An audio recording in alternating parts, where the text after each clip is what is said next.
Hey, it's me. I'm just calling to say it's really not that deep.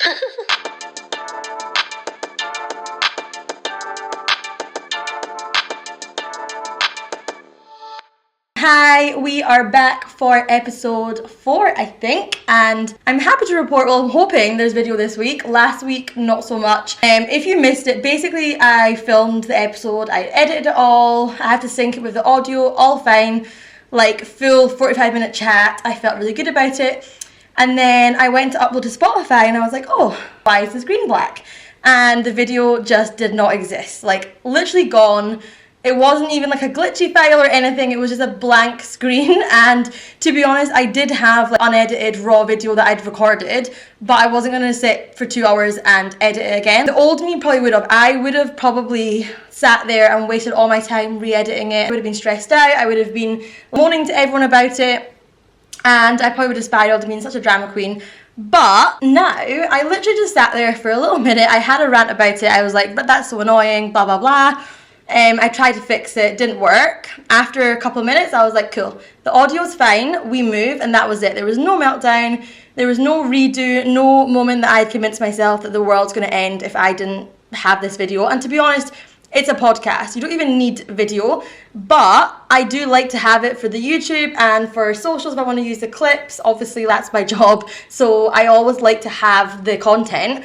But I think it was just a good reminder that not every hiccup or thing that goes wrong has to be this big dramatic thing. Sometimes you just need to pick the easiest option and get on with your life, and not every situation needs you to make it a thing.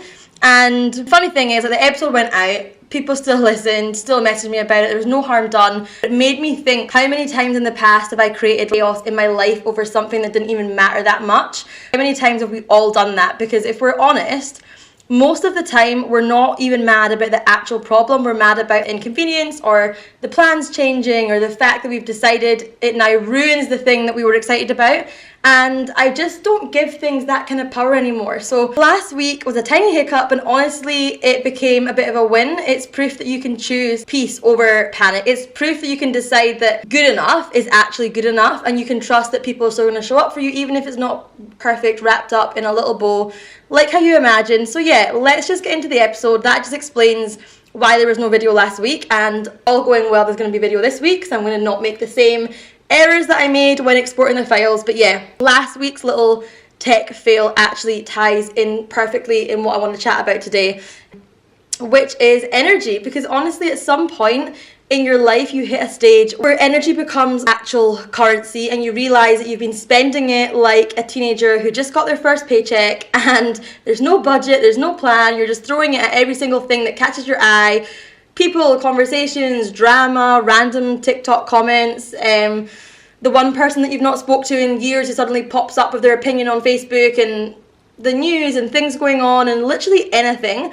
And you don't notice how much it's costing you until you are exhausted, until you are emotionally bankrupt, and you've got nothing left for the things that you actually care about, like your work, your business, your relationships, the stuff that genuinely lights you up, because you've spent it all in situations that didn't actually deserve it in the first place. Even a few years ago, I used to get so involved in everything, every topic, every argument, every social media post that made me feel something. I was there in the comments, in the group chat, sometimes on my stories doing a whole TED talk, like politics, trending topics, celebrities, doing questionable things, injustice, even just like anything, like online drama, whatever's going on in the buy sell swap pages. If it crossed my feed and sparked an emotion, I was all over it. And let me be clear, it's not that I don't care about those things anymore. I deeply care. I am a very passionate and caring person. There are things happening in the world that genuinely break my heart and make me angry, and I'll never shrug those things off. But there's a difference now, and I've realized how draining it was to constantly be in fight mode over things that I actually can't change. Like if I'd see something online and the next thing you know, I'm sat on my living room floor crying, texting my friends long essays, ranting to my husband, literally trying to convince everyone around me why I was right and why they should care. But the reality is that no matter how many words that I said, no matter how many stories that I posted, the actual situation didn't change. Nothing moved forward. And the only thing that changed was me. I was more drained, more sad, more in my own head, and the vibe in my own life was just heavy. And it's not just online stuff either. Like, this applies to real life. Sometimes you have a conversation with someone and you realize that you've just spent 45 minutes defending yourself or explaining something you didn't even want to explain, and you walk away and your whole body is like tense and your mood's gone, your low vibe, your energy's gone, and you're just like rigid. And that's when I started being really intentional about where my energy goes. Like, I think of my energy now like a bank account. You wouldn't just leave the front door of your bank open and let random people wander in and take money, right? So why do we let anything and everything or anyone and everyone take withdrawals from our emotional energy like that? And this goes for people, like, you know how some people, when you spend time with them, you leave and you feel lighter and you feel happier, you feel inspired. And then there are other ones where you leave and you just feel like you've just ran an emotional marathon in the sand and you're drained. I always call people like energy vampires if they're sucking the life out of me when I'm around them. And it's not even sometimes what they say, it's just the energy they bring into a space. I've learned to just pay attention to that, like how people operate and like what are they putting out into this world. I think some people just go through life on autopilot and they see people out of habit, they engage in conversations because they feel like they should, they reply to messages they don't actually want to reply to, or join in on drama just because it's there or someone else is talking about it, or gossip or whatever it is.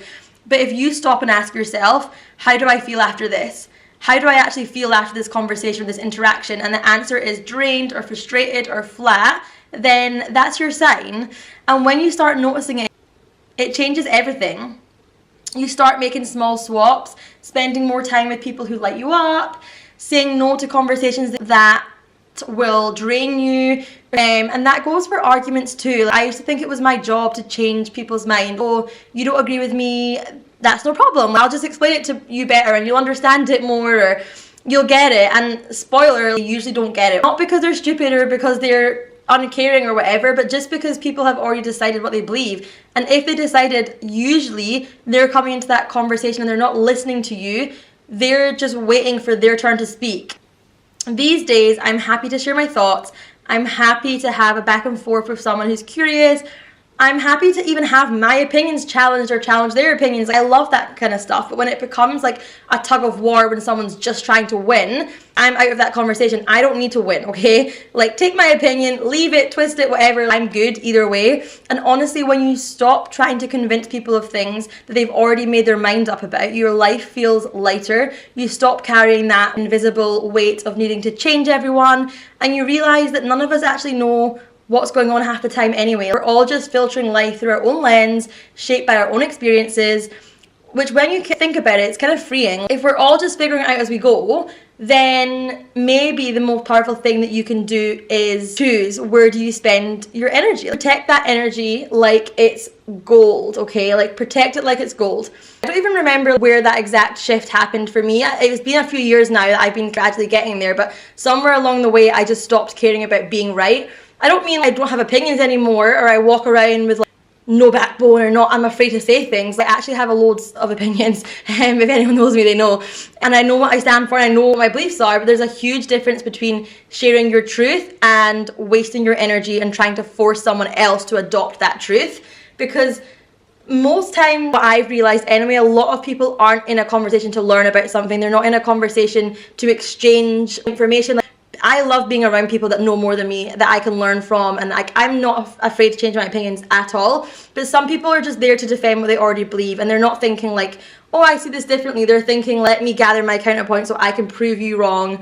Once you start spotting that, it's hard to unsee it, and you just realize sometimes that people aren't actually listening to you. They're just waiting for you to stop saying what you're saying so they can say their thing, and it's not a conversation. It's just two people delivering monologues at each other, and you can stay in that if you want, but I've just learned that it's a really fast way to drain myself. And me would have stayed in those conversations for hours and tried to prove my point and pulling up articles and screenshots and personal experiences and thinking, if I just explain this better, they'll understand. And yeah, sometimes you can come to an agreement, but other times I just walk away thinking exactly what I thought. They walk away thinking exactly what they thought, and all I've done is waste 2 hours of my time that I'm never going to get back. So now I just don't. If I'm sharing something with someone and I can feel they're already locked into their position, I'm tapped out.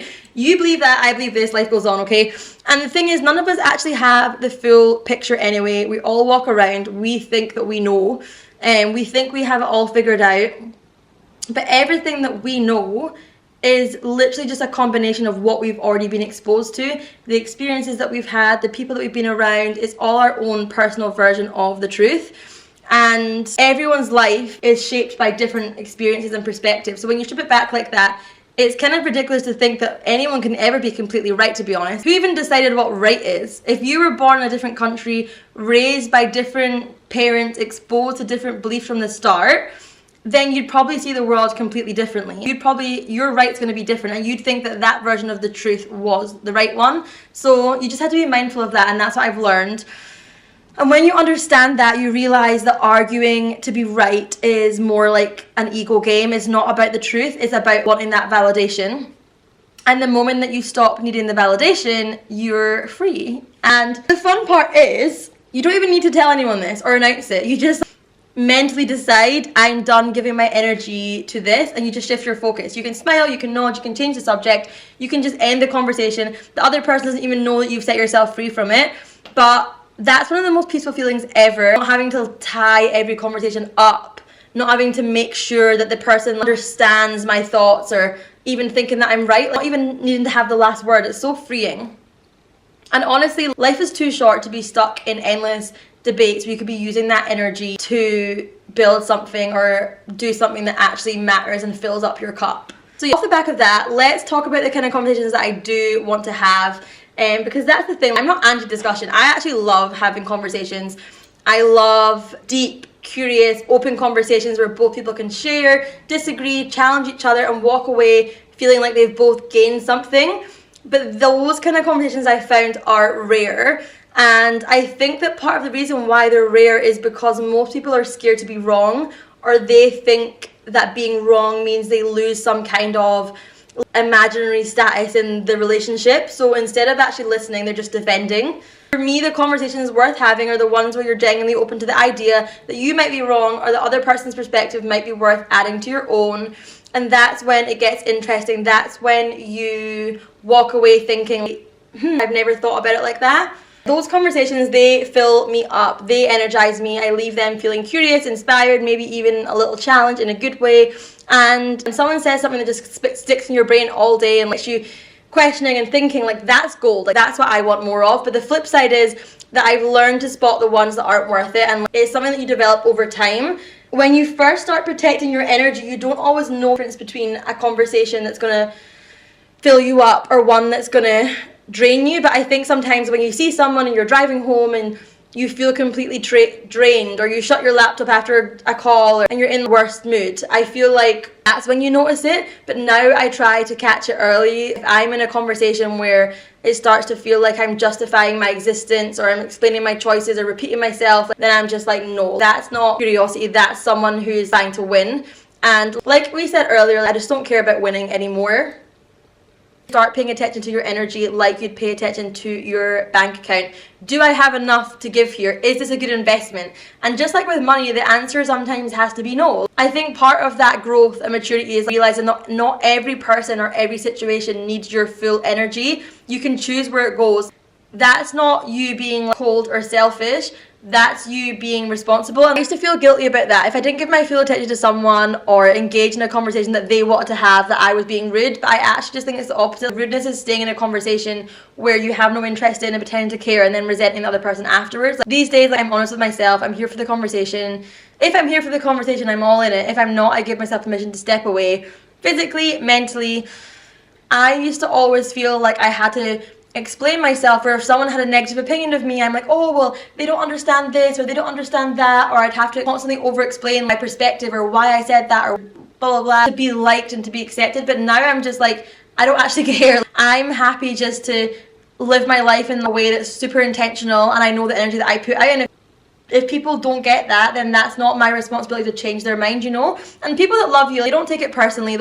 The ones that do take it personally, well, maybe they're not your people anyway. So yeah, I think of it like this. My energy is a currency. I want to spend it wisely. If a conversation feels like an investment, I'm in. If it feels like a bad purchase, then I'm out. And the more that I do this, the more I realize that the quality of my connections are way more important than the quantity. It's super normal to want to be liked and accepted. It's literally human wiring, biology. We are at our core like tribal beings. Thousands of years ago, your survival depended on the group accepting you, okay? If your tribe didn't like you or you did something to upset your tribe, you're out. And if you're out, that probably meant that you weren't making it through the winter, you know? Or you weren't making it through the night, you couldn't have food or whatever. So your nervous system learned to associate rejection with danger. Fast forward to now, we've got Deliveroo, we've got central heating and Netflix, but the wiring hasn't changed. Our DNA, we still react the same way, and that's why you can logically know, like, it's fine. You can say to yourself, I don't care what people think, and I don't care, and not everyone's gonna like me. But the second that you find out that something said something about you, you feel that in your chest. You feel hot, like your stomach drops, and that's not because, like, oh, you're too sensitive. That's because your body thinks that you're about to be left in the wilderness to be eaten by a lion. And that's why so many people go through life bending over backwards to be liked, to fit in, to be seen as right, because somewhere in us, we still think that acceptance equals safety. But here's the thing. It's 2025, okay? Karen from work rolling her eyes at you in a meeting is not going to kill you. The group chat leaving you on red is not going to kill you. Someone commenting that you're cringe on a TikTok video is not going to kill you. And the second that you really get that, you start to see how much energy you waste trying to manage everyone's perception of you. And I used to be the worst for it. I used to get involved in everything. I would take it so personally. Like if someone didn't like me or didn't like what I posted, or maybe they said something about me or whatever, I used to take that so personally. And I just started to realize, actually, you're not gonna be liked by everyone. It's okay. And actually, like, the people that I would be feeling like I had to explain myself to, people I didn't even spend time with anyway. What's this phrase? You can be the ripest, juiciest peach in the garden, and there's going to be someone that still doesn't like peaches. I've also realised that a lot of this is down to what triggers you. And to be honest, if something really triggers you, it's probably touching on something inside you. If someone says something about you that you know isn't true, it's probably not going to hurt. Like if someone comes up to you and says, oh, your pink hair is really ugly, and you don't have pink hair, you're going to be like, that's really weird. Why did they just say that when I don't have pink hair? Weird. But it's not going to upset you. It's not going to hurt your feelings because you know that it's not true. You don't even have pink hair. So why would that offend you? It's literally not even remotely true. But if someone says something that really stings and it hurts you, and you want to defend yourself and prove that you're right, I realized that there's actually probably a part of you that believes it too. Maybe it's pressing on an insecurity that you haven't dealt with yet. So now I know when someone says something that triggers me and I immediately want to fire back or get defensive or be rude to them, I ask myself, is this actually about them or is this about me? Do I believe this on some level? If the answer is yes, then that's my work to do. If the answer is no, then honestly, like, they're just wrong, or that's just their opinion. I don't need to waste another second on it, you know? Letting people be wrong about you, I feel, is such a power move, and not from like, oh, I'm better than you, I'm above you, but like from just a calm, peaceful place, from knowing that trying to correct the record with someone who's already decided who you are is just an emotional labor that you don't owe them, okay? And I realised that some people, they've already made their mind up about you anyway. And when you realise that, I feel like it's just a relief. It's like taking a heavy backpack off after a long day. You suddenly have all this space in your mind, in your day, in your body to put that energy somewhere that it matters. So when you think about it, like that need to be right and to be liked and to be approved, that is like a survival mode because we are tribal beings. But when you realise that you're safe without it, that you'll survive without anyone's approval, then that's when the game changes. Okay, so let's finish off with the shit that I learned this week. And I actually love this little bit because I feel like it forces me to notice things in real time. Instead of just letting something happen and moving on, I've started clocking and thinking like, okay, that's a thing, that's a lesson. And sometimes it's something deep and mindset related, and other times it's like, don't put a certain food in the freezer. Balance. But this week's lesson was basically gift wrapped for me because that whole video situation last week, obviously sat down, the video wasn't there, whatever, I'm not going to go over it again. But from that experience, I have really learned about how I react to things. I feel like the lesson from that situation was that you don't need to fix every little thing. Some of us struggle with that because we've been taught to be perfect. We've been taught that everything that we put out has to be flawless or it's not worth doing. And That's just not realistic. It's exhausting, and it's one of the fastest ways to exhaust yourself and burn yourself out in business, in relationship, literally anything. So my advice is, next time something goes wrong, ask yourself, if I just let this be, what actually happens? And if the answer is literally nothing bad, then just let it be, okay? Just let it be, move on, move your energy on something else.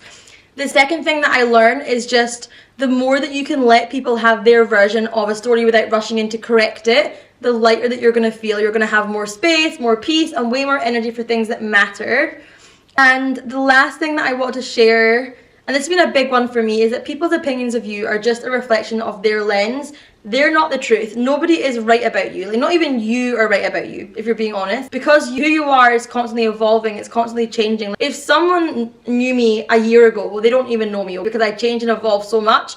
If someone loves you, that's through their lens. If someone dislikes you, that's through their lens. If someone calls you inspiring or lazy or beautiful or annoying, none of that's the full picture. It's all just people's perception of you, projected by the things that are going on in their life or through their lens, okay? So I would just advise to stop taking things personally, and it's going to change your life. You're not going to have to go around wondering what people think of you, or did you say the right thing, or whatever.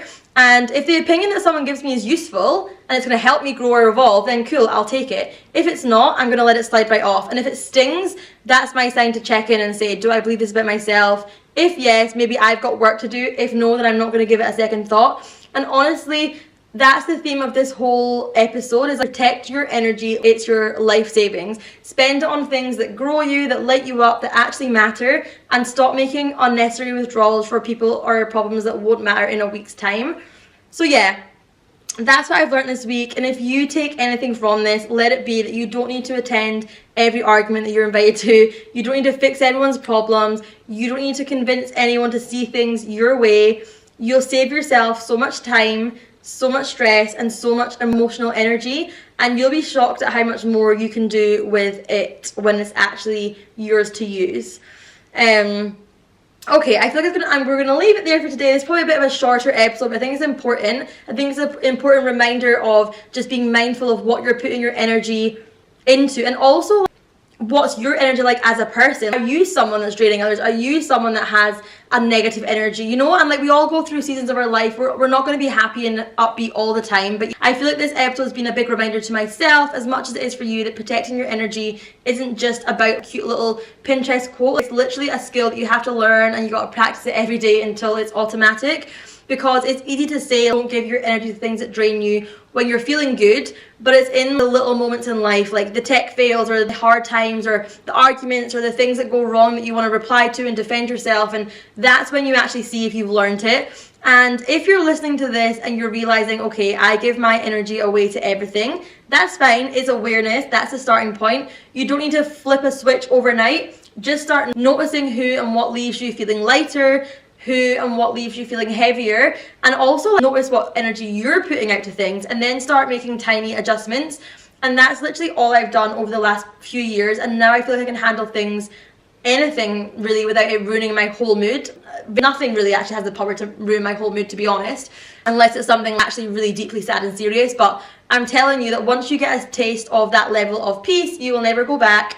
So your homework for this week, because you know that I love you to give you something to actually do and work on, is pick one thing that you've been giving way too much energy to and just let it go. Don't reply, don't overthink, don't jump in to fix it. Just let it exist without you in it and see how much lighter that you feel. So I'm going to be a pro podcaster now and say, if you love this episode, it would mean the world if you could rate and review the podcast. I know everyone says that, but it really does help more people find it, and I am really enjoying this, so I really want to continue doing it, and I would love to have more people listening. And if something that I said today stuck with you, please feel free to share it, tag me, whatever.